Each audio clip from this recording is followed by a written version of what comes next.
Record it here. Can everyone hear me well? Okay, thank you, Pastor, for the introduction. PMI-AGC members, project management practitioners, colleagues and friends, ladies and gentlemen, very good morning to all of you. Assalamu alaikum. I'm very excited to be with you this morning, and I can also see a lot of excitement in this room. And to complement that, I have quite exciting observations to share with you. Now, as decision makers, we work for organizations which do projects, which deal with a lot of human resources. We have to take decisions based on technical parameters. At other times, we also have to take decisions based on how we need to interact with people. We do have some tools that help us when it comes to technical decisions. We can rely on empirical methods. We can rely on financial indicators. We have different approaches like value engineering to choose from. But we really find ourselves in a dilemma when we want to take decisions that are based on human interactions, and we want to make sure that we take the right decision that is likely to affect a lot of people. Now, approximately 2 years ago, I was given an assignment to work for an organization which wanted to revamp the School of Ethics. And to be honest with you, when I was offered this assignment, I was not very excited about it. I believed that there could be more challenging things to do. I spoke to the sponsor and I tried to convince him to give me something which was a bit more difficult, because I thought that this is something very straightforward. I just have to advise an organization's School of Ethics and how hard that could be. So the sponsor told me that they wanted me in person to handle this particular assignment because there is a situation, a major situation that needs to be handled. So I took this assignment, and when I spoke to different stakeholders within that organization, I realized that from the outside it was an excellent organization. They had a lot of diversity, and they took pride in having people from different global regions. They had people from different backgrounds, different experts who had worked in the Americas and Europe, who had worked locally, who came from major organizations, people from the Far East as well. But the difficulty that they faced was that in a lot of decisions, they took a decision without proper divergence. So people believe that it may not be the right thing to do, but they have to go along with the code of conduct that they have in place, with the decision-making framework that that organization had. So I'll share with you some of the observations that I had while working on this assignment. And I'll start with giving you a scenario. So that is the first thing that we'll do this morning.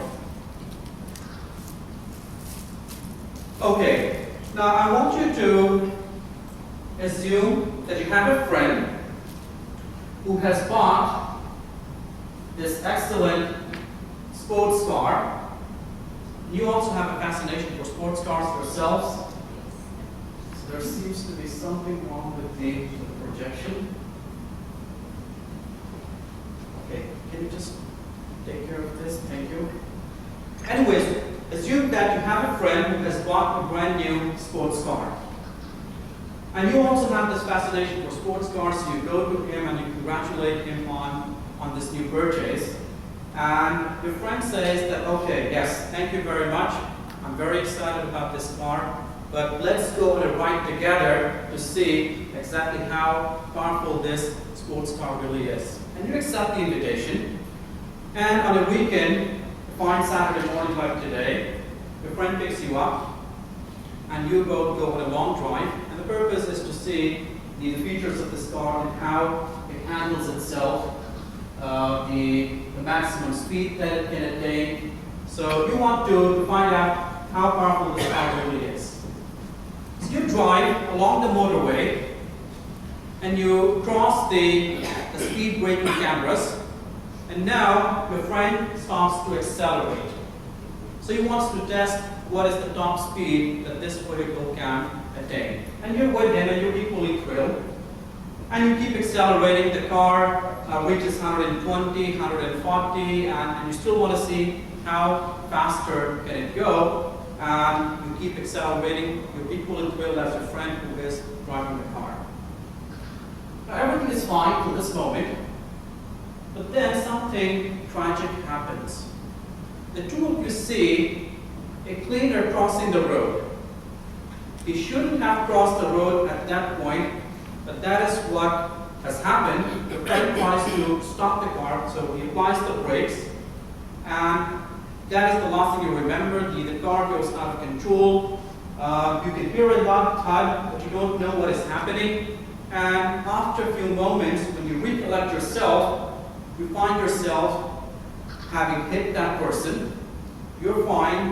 You have minor injuries. The car was really good because it did not overturn. Yes, it went out of control, but still, it was able to stop.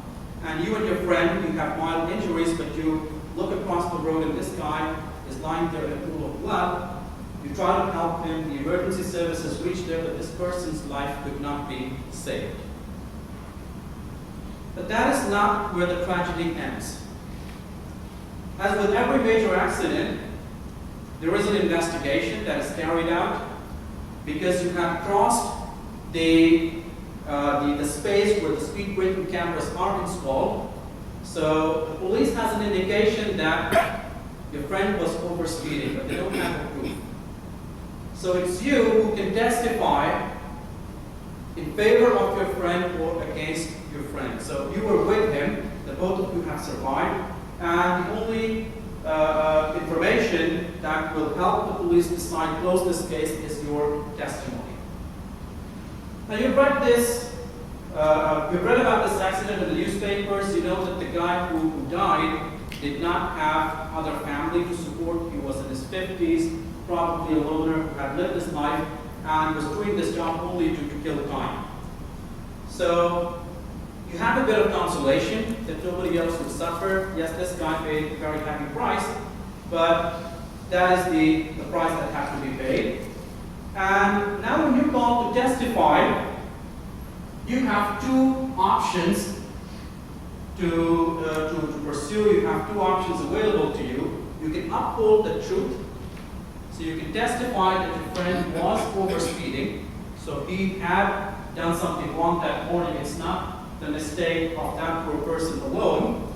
And if you testify against your friend can go to jail because the car was running at a speed way above the limit.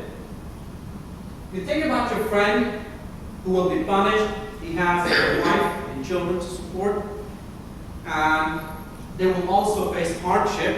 If you tell the truth, then this guy is sent to jail. The second choice that you have is to uphold loyalty to your friend, and you can testify that we were running within the speed limit. In this case, your friend will be spared. No one suffers. The person who has died, he has paid the ultimate price, but no one else would suffer from having your friend spared. So I want you to think about this situation and decide what would you do if you were the friend who was called to testify. So what I really want you to do is to create a table like this. All of you have these sheets of paper, so I want you to create this table and be honest with yourselves. Nobody will see your decision, but I want you to really write down under scenario 1, round 1, that which option would you pick? Will you tell the truth and end up sending your friend to jail, or will you uphold loyalty and get your friend spared?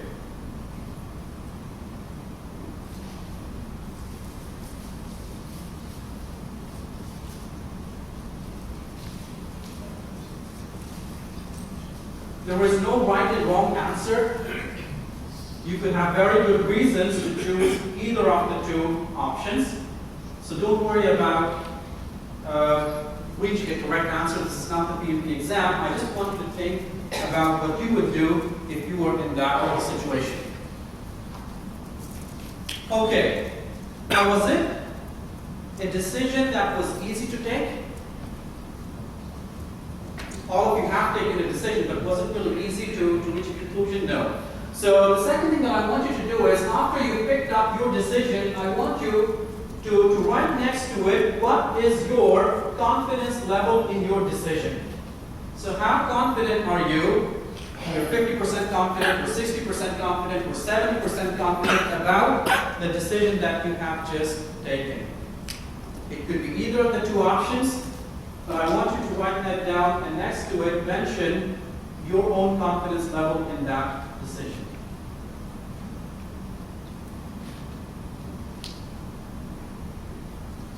Okay, now this is one of the scenarios that social scientists have used across decades to evaluate how the moral code of a society evolves. So different variations of this scenario have been given to people in different cultures, people in different countries, and they've been asked to take a decision. And we have very interesting results. So let me share with you, how did people choose a decision on this scenario universally? 57% of the people believe that they should uphold the truth. And we had a big percentage, about 43% of the people, they believe that loyalty would be a better option. So you can lie to support your friend because nobody else would suffer as a result of telling a lie that would be in favor of your friend. Okay, so again, this is not to indicate which option was correct. So all of you have very sound reasons to reach the decision that you have. But what we notice when we look at these results in detail, that people in different regions, people in different cultures, had different preferences. So in North America, the majority of people chose to uphold the truth as opposed to loyalty. But in a region very close to theirs, but a different cultural, let's say, context, people of the South Americas, they chose to uphold loyalty. And also, people in different regions of the world, the majority picked up loyalty, other people picked up truth. People in Europe, they were more in favor of upholding the truth. People in the Middle East, the majority was inclined towards loyalty. So the percentages vary. But people evaluating the same scenario in different regions and different cultures had different preferences. They chose different options. Okay, so is this natural, or do you feel there is something wrong with this? Yes? I think it has to do with trusting the judiciary system in the region more than anything else. Okay, yes, that is one factor that will affect people's decisions. What else? The strength of the ethics in the society. Your definitions of right and wrong, yes, they will be one of the factors. What else? Your cultural upbringing will have a role to play. So it is quite natural that people may think differently. All of them want to do the right thing, but the definitions of right and wrong vary across cultures, across societies. Okay, upholding loyalty to your friend or your family members is not something wrong, but in this context, you were faced with two opposing, let's say, principles. So we had to decide which one to uphold. Now, as project managers, as PMI members or credential holders, all of us have pledged to follow PMI's Code of Ethics and Professional Conduct. The code binds us to fulfill our responsibilities towards our stakeholders. The code also expects us to show respect. It wants us to be fair in our dealings and to maintain honesty. But what it lacks is definitions of these attributes. So respect could be something totally different to one project manager as opposed to another project manager. Fairness could again be subjective to organizational, let's say, culture, to your society, to the background that you come from. So yes, we all pledge to uphold this code, but we still have differences when it comes to defining what's respect and how should we uphold it, what is responsibility, how can that be upheld. So let me give you another scenario from project management. And before I do that, I want to mention that PMI has recently released a new document known as Ethical Decision-Making Framework. So it realized the issue with the Code of Conduct, that it's too generic to be applied with consistent outcomes across the globe. So they have another document to facilitate project managers or PMI members to reach decisions that are more divergent. So I would recommend that you go through this document. It's very interesting. But let me take you to your second scenario in which you have to take a decision. Okay, now in this scenario, you're managing a project and you have a subject matter expert who is critical to the success of your projects. He's been found guilty of misconduct, and this is not the first time that has happened, so this person has been facing disciplinary issues on previous projects, but on your project, again, he has violated the discipline. You know from the lessons learned on previous projects that if this SME, if this subject matter expert is punished, his performance goes down considerably. And that will jeopardize your project objectives. So you know this from history that if this person is disciplined, it will be very hard to get the work that this person is supposed to do. Okay, now this person otherwise is very friendly with the project team. So even if you spare him, nobody would really care that why this person has been spared. But you want to make sure that you maintain control over the project team in the future. You also want to make sure that this incident is managed in a proper way. So you know that if you punish this person, your project objectives will most likely get jeopardized. So now you want to choose what is the best course of action in this case. Will you punish this SME, you uphold the principles that you've set for your project and risk jeopardizing the objectives?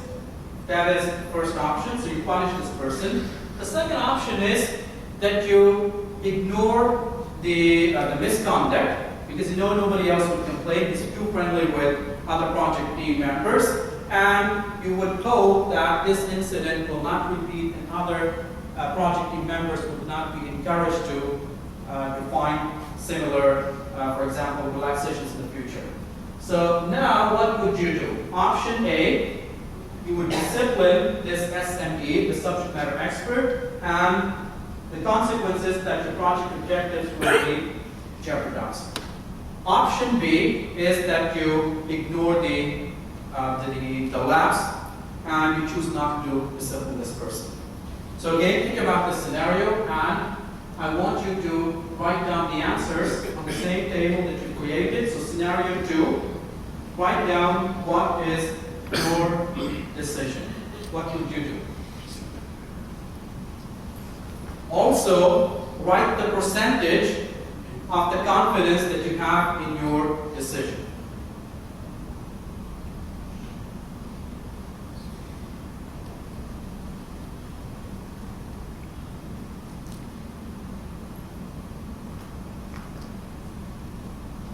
Okay, scenario 3. You're evaluating an information system for a customer, a large enterprise, which has hundreds of employees.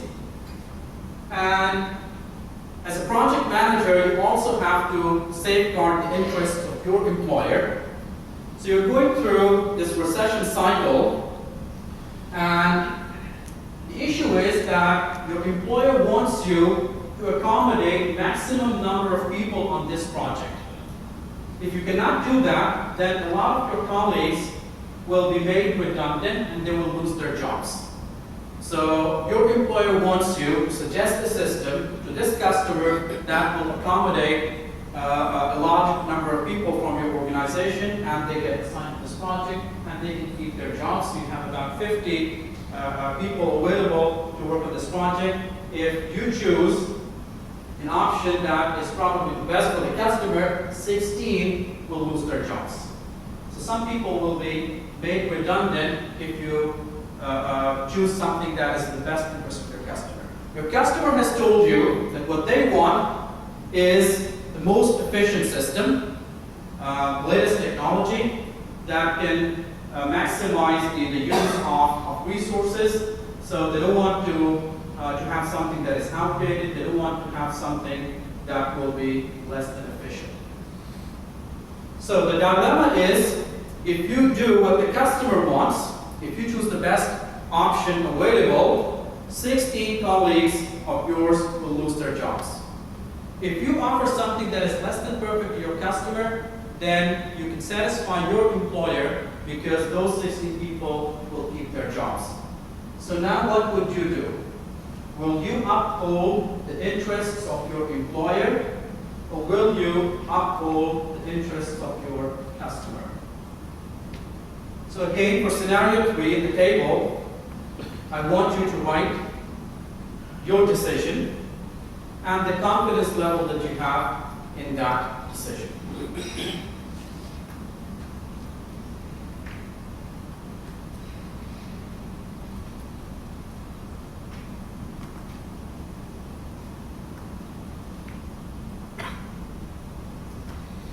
Okay, I want to emphasize one point here, that we're not looking at technical options. In this scenario, we're looking at the human cost of the decision, and this is what we will decide based upon that which option is suitable. This would be one parameter in your final decision. This is not the only decision, but this is one of the important things that you'll keep in mind. Okay, so as project managers, as decision makers, we come across these situations where we feel that the decision will impact a lot of people. So we want to be sure that when we take decisions, we are convinced that they're the right decisions. We have a divergence in views of other stakeholders which are involved. And more than that, we also want to convince ourselves that the decision taken was really the best decision or a good decision. Now, we have different ethical theories that help us in taking decisions. We'll discuss them shortly. Before we do that, I want to set some, for example, common understanding about ethics itself. So all of you use this term a lot. So what do you think the word ethics really means? What is ethics to you?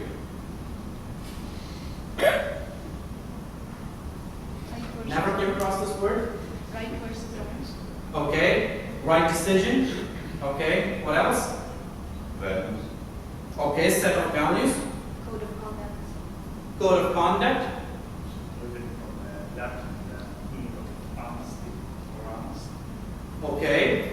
Now, from a philosophical point of view, these are wrong ways to describe ethics. Yes, this is the common use of the term. But what ethics really means is evaluation of people's behavior. Ethics itself does not tell you if something is right and wrong. Ethics is looking at people's behavior and creating definitions of right and wrong. Those definitions are called morals, or code of conduct, or, for example, moral guidelines. So ethics itself is a study of morals. We decide that if this is the best moral guideline, if these definitions are correct or not. So that is ethics. Okay, now to explain this, I have a simple graphic to show you. We have a society, and in this society we have people living in different homes, different places, and they're also commuting using the roads. So the roads are the guidelines that people have to follow. You're supposed to drive on the road itself. So we have morals represented by roads, and people are following those rules, those morals. We also have some odd people who choose to violate these morals, these rules, because they want a shortcut, they want to get somewhere quicker. Now, ethics is being practiced by these people who are observing what is happening. And they are up there watching the rules that are in place, but also watching if people are complying with these rules or not. And based on their observations, they will recommend if these rules should be upheld, or if we can create a new road so we can modify the morals, or we will keep the same morals and uphold the morals themselves, will punish those who violate them. So ethics is being practiced by these people up there who are observing what is happening. So this is ethics, observing what people do, and based on that, we help them reach right definitions of right and wrong. So those definitions themselves are known as morals. The rules are morals, the rules are not ethics. Ethics is evaluation of these rules. Okay, now different people who practice ethics, they may have different perspectives. So we'll look at some common ethical theories, and we will see what are the cons and pros of each. So before we do that, based on our understanding of ethics now, what do you think the term ethical behavior means? What is an ethical behavior?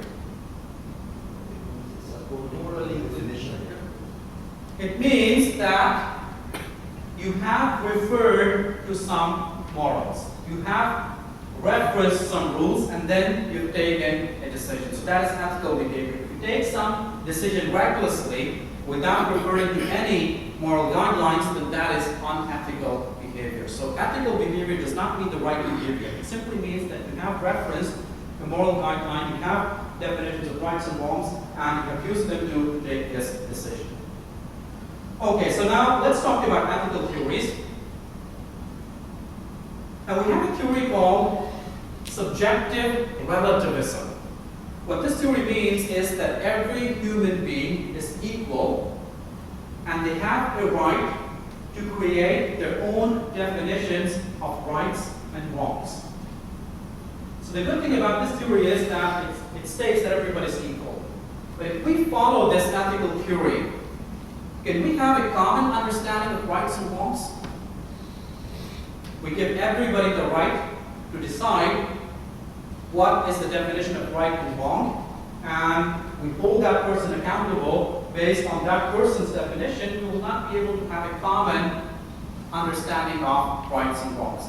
So the theory has something good, but it really does not help us in reaching decisions that can be applied across the board. Then we have another theory known as cultural relativism. It means that every culture is equal in terms of being right and wrong. They have a right to have their own moral codes. We cannot judge one culture to be superior to another. So people who follow a culture, who belong to a culture, have their own guidelines to follow. People in a different culture will have different guidelines to follow, and we cannot rate a culture to be better than the other. So again, if we follow this theory, we might be comfortable reaching decisions within that cultural context, but when we have diversity in our organizations, when we have people who come from different cultural backgrounds, it will be hard to reconcile the morals. So people may have different guidelines that they've inherited from their own cultural background. So again, this is a valid theory, but it's not applicable in a universal setting. It does not really help with diversity. And we have another theory known as divine command theory. In this theory, the definitions of rights and wrongs have been provided in religion. So we have a holy text, a book, that mentions what people should do and what they shouldn't do. But again, in many societies now, we have people from different religions. They all have their own references. So one religious reference will not be applicable to everyone, because people simply do not believe in that religion. So people have their own religions to follow. So yes, we have definitions of right and wrong that are probably from a source other than humans' preferences, but the difficulty is that in multi-ethnic, multi-religious societies, we do not have a common religion that we can apply across the board. So again, this theory does not really help much with diversity. Okay, another theory known as ethical egoism.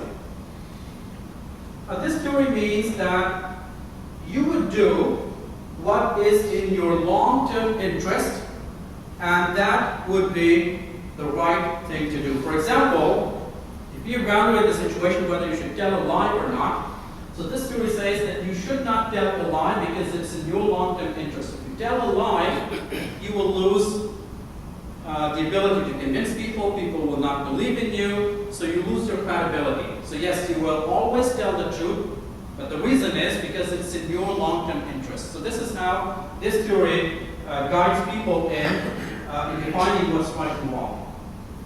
So it's a bit more practical because we have to look at the long-term benefits, but the difficulty is that a lot of people, knowing what their long-term benefit is, still choose to do the other, for example, action. For example, all of us know that if we go to college, we'll have a better future. So pursuing education is in our long-term benefit. But people choose to drop out of school, drop out of college. So even though we know what's right, but we're not really eager to follow that in all situations.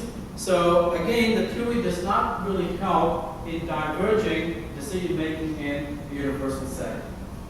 So we've talked about these theories and we've said that they're not really suitable, so the situation is not so bleak because we do have some theories that help us in our dilemmas, they help us in managing diversity. And the first one of these theories is Kantianism. In this meeting, I'll talk about two theories. The first one is Kantianism. Okay, this theory is named after a famous German philosopher, Immanuel Kant, and he says that always focus on your intentions, try to do the right thing, but when you're faced with a dilemma, don't decide based on specifics. So Kantianism says that the first thing that you should do is, if you're evaluating a proposal, try to universalize it. Ignore the specifics and universalize the proposal, and then see if this proposal will remain acceptable. If it is acceptable, then that decision is good. If it does not remain acceptable, if it has contradictions, then that proposal is wrong. So it gives us a practical way of deciding if something is right or wrong. And we'll practice this shortly, so we'll see how does that work. Now, Kantianism also says that means are as important as ends. What that means is that you should not only focus on the results. You should do the right steps. You can reach your destination by following the traffic rules, or you can take a shortcut and still reach the destination. So reaching the destination is the end. That's the result. So Kantianism says that you should focus on choosing the right means. So a good goal does not justify choosing wrong means to reach that goal. So let us see how Kantianism can be used. So now the first scenario that we talked about this morning, you have to testify whether you will uphold the truth or whether you will uphold loyalty. So let us try to universalize the issue. So the proposal is, should you tell a lie to save your friend or not? If we universalize it, we generalize it, how would this proposal get? What will it become? Universally, it would be you should tell the truth. Okay. So the specific proposal is that you can tell a lie now to save your friend. If you universalize it, it becomes something like this, that it is okay to lie in order to save your friend. So would you accept this? Ignoring all the specifics? Ignoring is a friend. You're not looking at this specific incident that has happened. So generally, you say that it's okay to lie whenever a friend is in need. So is that acceptable? No.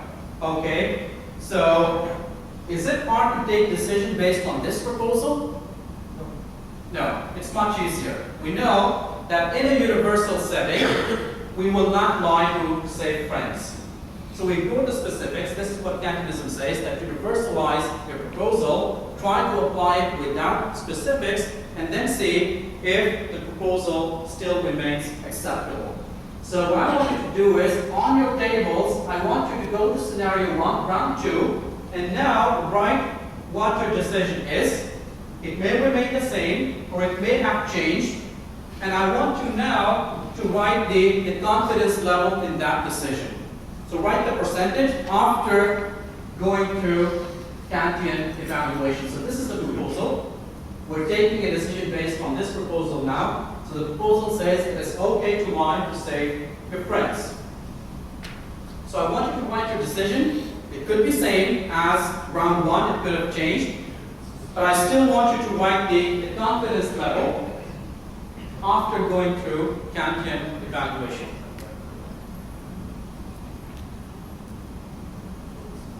Okay. Now, even if your decision has remained the same, has your confidence level changed in your decision? Okay. So, Kantianism, again, to repeat what it does, it says ignore any specific situation. Try to apply a proposal in a universal setting. If it is acceptable, it's right. If it's not acceptable, it's wrong. We'll also apply it to other scenarios. So this is one of the theories. The other theory, which helps a lot in converging views, is the theory of utilitarianism. Now, utilitarianism focuses on consequences.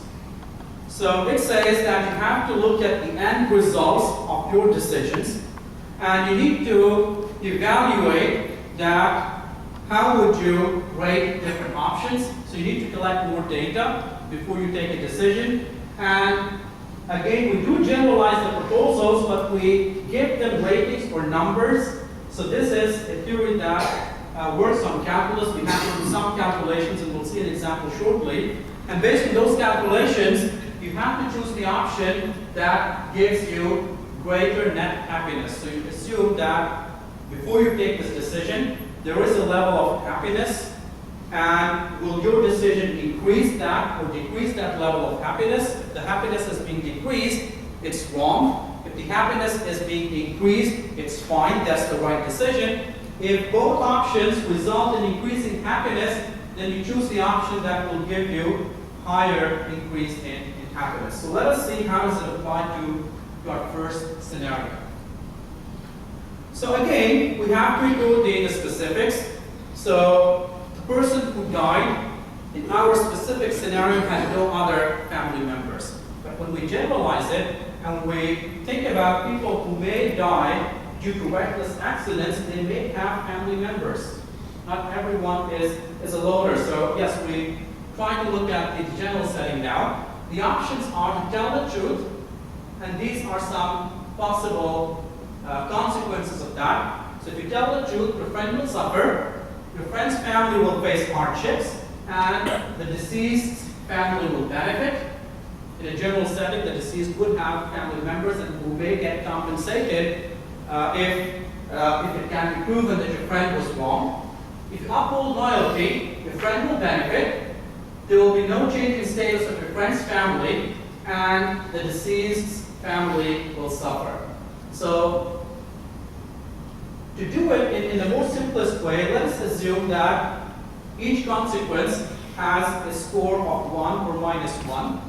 So, let us try to score the options. Telling the truth, your friend will suffer.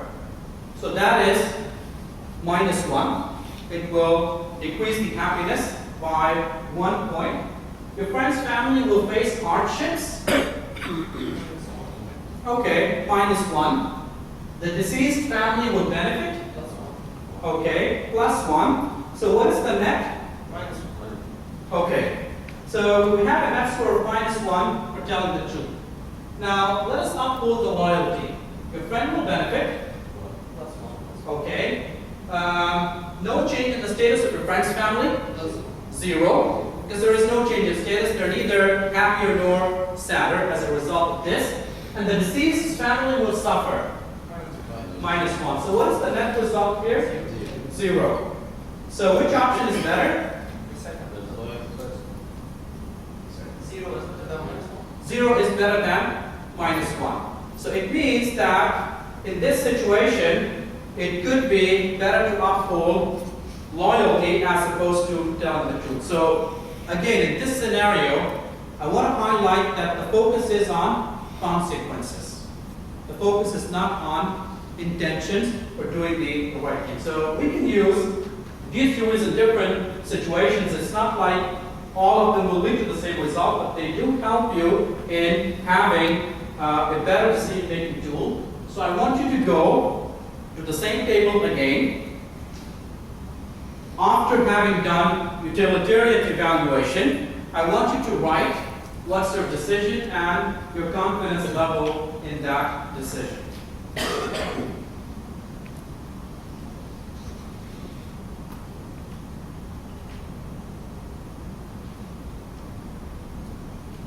Okay.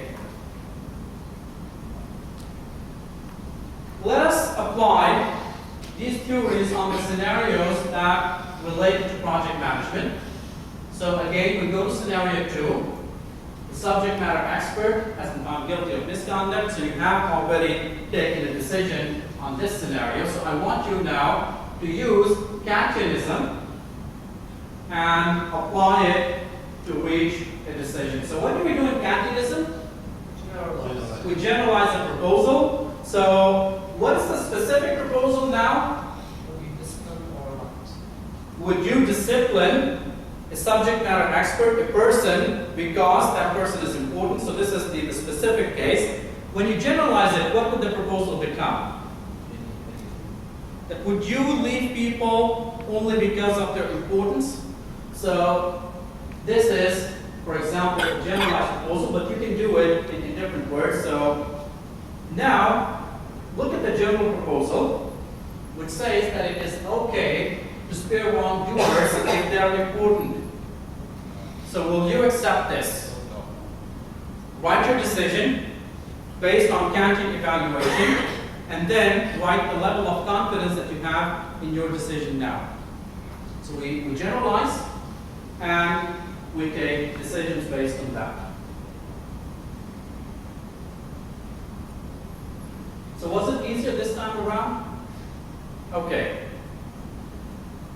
So record your decisions, and let us evaluate the third scenario. And this time we'll use utilitarianism. So just to remind you, the scenario was that you're evaluating a solution for your customer. If you do what the customer wants, 16 people, your colleagues, will lose their jobs. If you do what the customer, if you do what the customer wants, these 16 people will lose their jobs. If you do what your employer wants, they keep their jobs, but the customer requirements would not have been met. So let us see how to resolve this issue. What do you do in utilitarian evaluations? First of all, you try to generalize, so you again ignore the specifics, but you try to list down the consequences. So the first option is accept the suggestion of your employer, which means you're giving a less than efficient solution to your customer. So this is the decision, less efficient solution may result in long-term losses. How is that possible? Because if this customer is unhappy, you won't get repeat business from this customer, and then your reputation gets affected, and other customers may also refuse to do business with you because they believe that you're not giving them the most optimum options. And if you do what's best for your customer, yes, it's a more efficient solution, but it can act as a good reference for other opportunities. So you do lose 16 people, but you have chances of repeat business in the future. So in case of repeat business, it is possible that you can accommodate the people that were made redundant. Also, it is possible that when you offer the best solution to your customer, you can probably accommodate the same 16 people at your customer's organization. So there is a way to do calculations for this scenario, but because it has its own set of formulas, so we're not going to put numbers, but evaluate the two options. Think about consequences. Try to rate them. Which one will result in greater happiness? The second one. So write down your decision. Next to the scenario 3, you had taken a decision in round 1. So now write down your decision and mention the percentages. So was it easier than round 1 when you evaluated scenario 3? Okay. Now let us see how many people choose their options. So this survey was done. I had chosen these scenarios and I had given them to 470 respondents across the globe, different project managers from different regions and different industries. So without using Kantianism or utilitarianism, the responses were something like this. So for the first case, when we want to choose will discipline or disregard, 64 people agreed that the SME should be disciplined, 36 believed that we can disregard this class. When it came to choosing options, customers, 59% of the people chose the customer as being more important stakeholder than the employer. So these were the responses when we did initial evaluations without referring to Kantianism or utilitarianism. After Kantian evaluation, 96% of the people believe that the SME should be disciplined. So we have more, let's say, views that are closer to each other. We have better decision making in place. So a lot of people agree with the same decision. And 74% of the people believe that we should uphold customers' interests as opposed to employers. After utilitarian evaluation, again we had a much closer outcome. So a lot of people were able to converge on the same decisions. So this is to indicate that we do have two ethical theories that can help us in decision making. We cannot cover all the specifics of these theories in a short session like this, but I do encourage you to read about them in detail and to see how can we make use of them in having better, let's say, decisions that more people can agree to. Now, I would conclude my presentation and then we'll open the floor for discussions. The 2 points that I want to make is that diversity is good, but it has challenges of its own, especially when we have to deal with a lot of people. It complicates decision making. So if we use workable ethical theories like Kantianism and utilitarianism, we can converge on most decisions. We will not be able to have unanimous decisions in all instances, but we have better convergence. And we will also be able to enhance our own confidence level in the decisions that we take.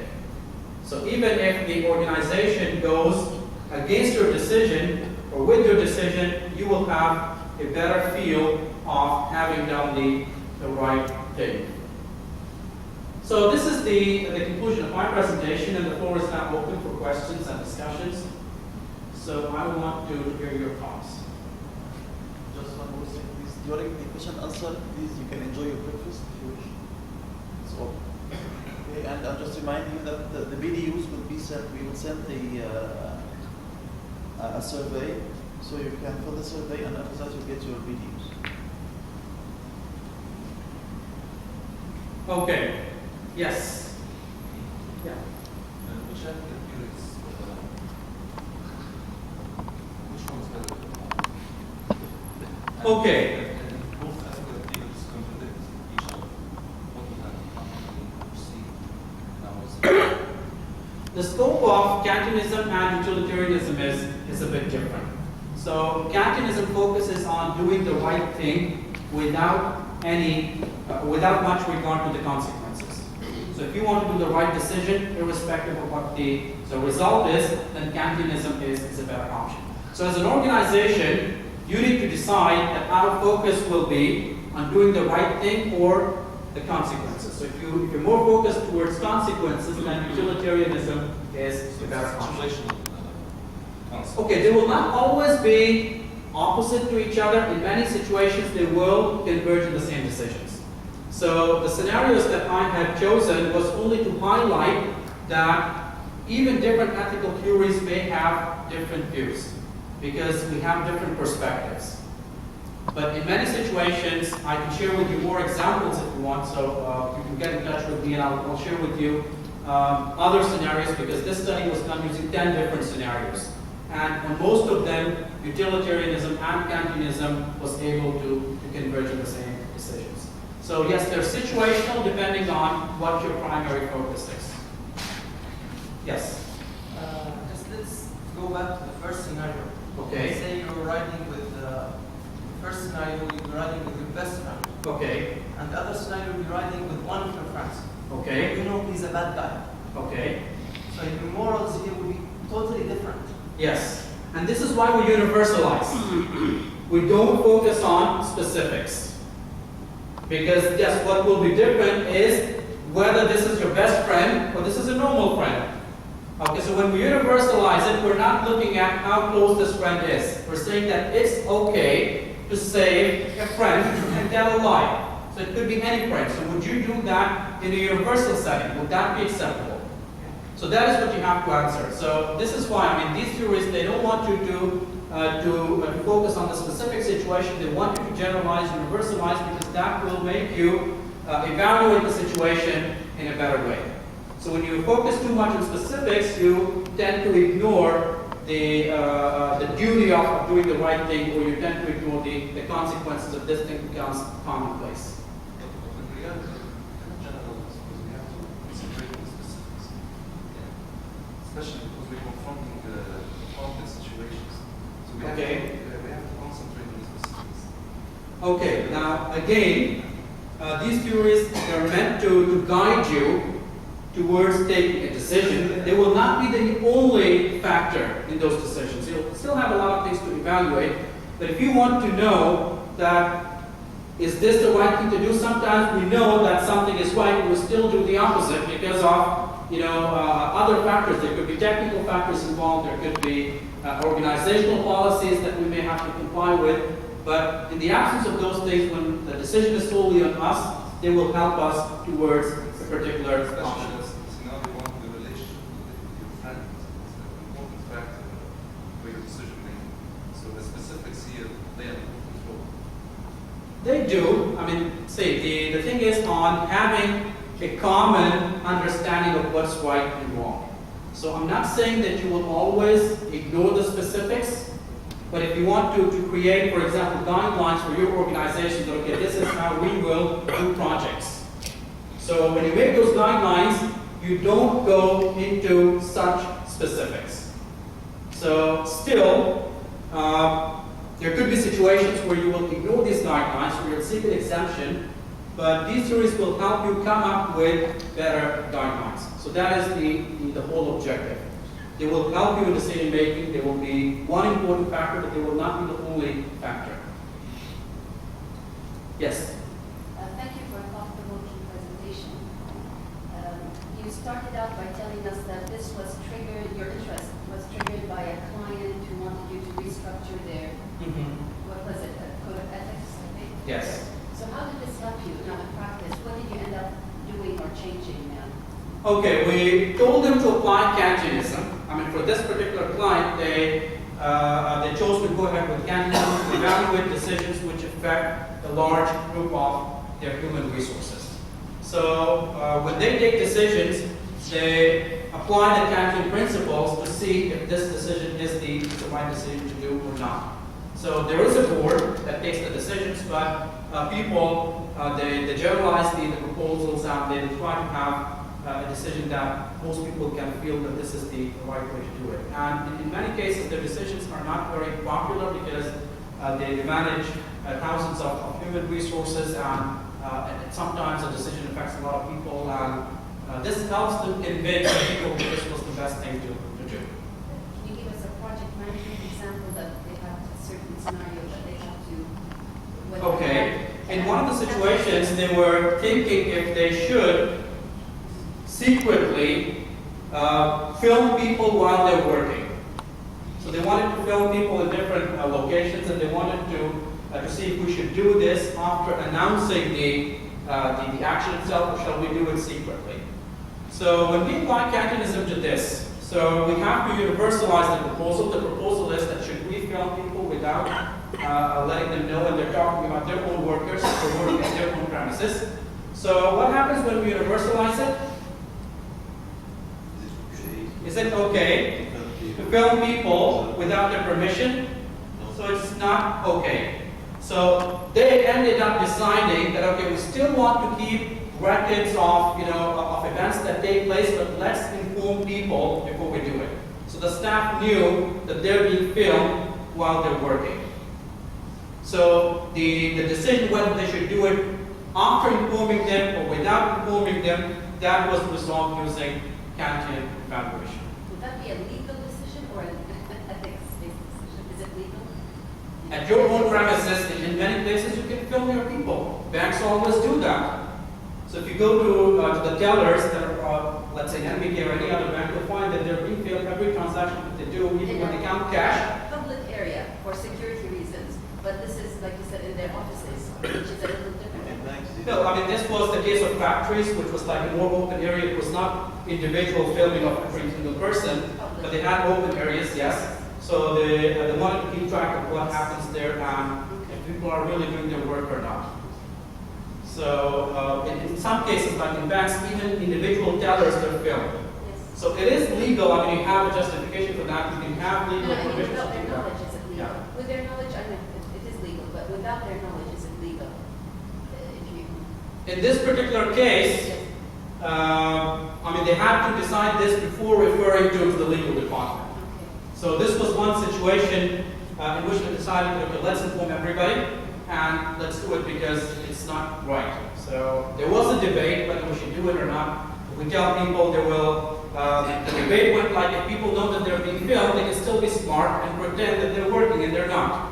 So if we do it secretly, we're more likely to find out who is performing and who's not. So during this discussion, Canton evaluation helped them to decide what they should do.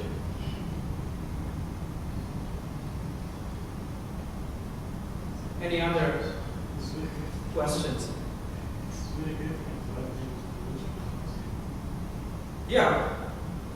I mean, it depends on how you deal with people. On many construction sites, also people are observed. But yes, I mean, this helps you in deciding what's the right approach to take. A lot of employers do not want to observe people. I mean, they do believe in theory why. So they believe that people are motivated on their own. So that's also a management perspective.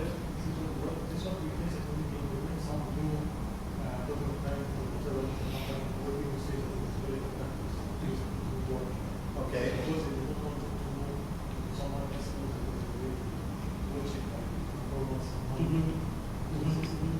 Yes, and this is a very good point. I mean, observing people while working doesn't have to be through cameras. I mean, if you have an information system that everybody uses in the organization, you can also track what they do by monitoring their actions on that system. So how intrusive will you be is something that you'll decide as management. But will you record each and every action, or will you keep comparatively liberal logs that you don't want to monitor each every action that they're taking, but you want to monitor critical events? So even observing people's work is a ethical decision that you have to take. It's not always justified due to technical reasons. You may have to look at the. This is a structure we face for your Yeah. When people don't try to because Yeah. People don't want to be too intrusive. Yeah. It's a question about the video the gentleman said. Would they be printed automatically? No, we will send you an email with the evaluation survey, and once you fill the evaluation, you will find at the last page an information about how will you collect the videos. Okay? Anyone? Thanks. Claiming the video, I know how to claim the video, but You'll be able to claim it after you fill the evaluation.